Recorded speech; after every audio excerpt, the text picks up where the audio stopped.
Hello friends, ভাবছেন এত সেজেগুজে ছবি তুলে কোথায় চললাম খড়দা স্টেশনের দিকে। কেন খড়দা স্টেশন?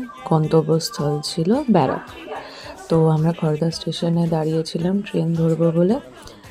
আর ব্যারাকপুর স্টেশনে কেন গেলাম, ওটা আমাদের গন্তব্যস্থল ছিল, একটু পরেই আপনারা জানতে পারবেন। তো অনেক দিন পরে মা বাবার সাথে একটু বেরিয়েছিলাম, এই যে পৌঁছে গেলাম ব্যারাকপুর স্টেশনে।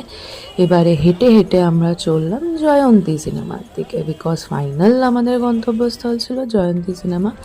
তো জয়ন্তী সিনেমাতে দেখতে গেছিলাম একটা বেঙ্গলি সিনেমা।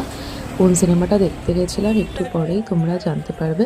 তো ওখানে গিয়ে অনলাইন টিকিট আর কাটিনি, বুক মাই শোতে আর কাটিনি, ওখানে গিয়ে কাউন্টার টিকিট নিলাম।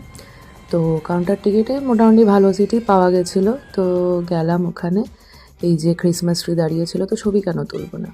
তো এই যে দেখুন, এই সিনেমাটা আমরা দেখতে গেছিলাম, প্রজাপতি 2। তো বাবা ছেলের রিলেশনশিপ নিয়ে একটা দারুণ সিনেমা করেছিল, তো ওটাই আমরা দেখতে গেছিলাম। খুব ভালো লেগেছে সিনেমাটা। এন্ডিংটা একটু ভালো হতে পারতো, তো তোমরা হয়তো এতদিনে দেখেও নিয়েছো। বাট একটা জিনিস যেটা আমার খারাপ লেগেছে, জয়ন্তী থিয়েটারে গিয়ে ওরা জল অ্যালাউড করে না আজকাল। জল তোমরা নিয়ে যেতে পারো, কেউ বারণ করে না। তো জলের বোতলটা বাইরে ফেলে দিতে হলো। সিটগুলো খুব একটা ভালো না, প্রচণ্ড কনজাস্টেড।